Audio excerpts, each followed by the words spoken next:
Hi hello friends, ஒரு ஈஸியான chicken தவா ஃப்ரைங்க.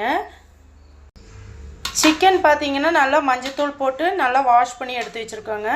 இதுல நம்ம இந்த மாதிரி கோடு chickenல பாத்தீங்கன்னா ஒரு half lemon நல்லா மேக்னேட் பண்ணி விட்டுக்கலாம்.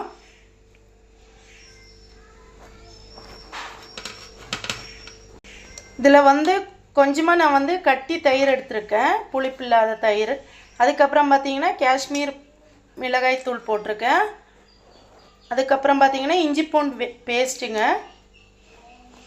லைட்டா மஞ்சள் தூள், மிளகாய் தூள், கொஞ்சமா பெப்பர் தூள், கொஞ்சமா மல்லி தூளுங்க,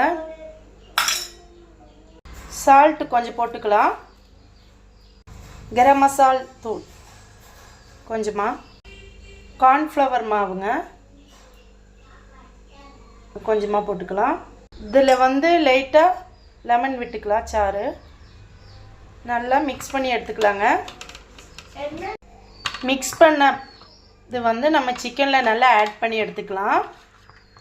இதுக்கு கலர் பவுடர்லாம் நீங்க ஆட் பண்ண வேண்டாம். சிக்கன்ல பாத்தீங்கன்னா நல்ல மசாலா நம்ம ஆட் பண்ணி வச்சிருக்கோம். இது ஒரு 1/2 an hourங்க.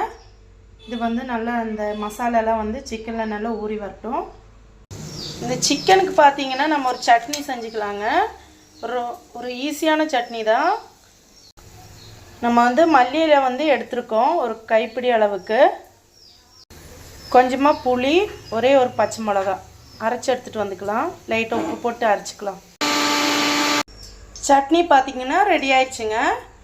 நம்ம தவா வச்சு சிக்கன் ஃப்ரை பண்ணி எடுத்துக்கலாம். எண்ணெய் நல்லா சூட லைட்டா எண்ணெய் ஊற்றி நீங்க இந்த மாதிரி ஒரு தவால வச்சு ஃப்ரை பண்ணி எடுத்துக்கலாம். இதுல லைட்டா ஆயில் மட்டும் அப்ளை பண்ணிட்டே இருங்க.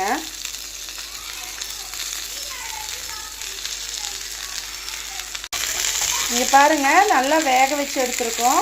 அவ்வளவுதான். எல்லா இடத்துலயும் நல்லா ஸ்ப்ரெட் பண்ணி விட்டு நீங்க நல்லா வேக வச்சு எடுத்துருங்க குழந்தைகளுக்கெல்லாம்.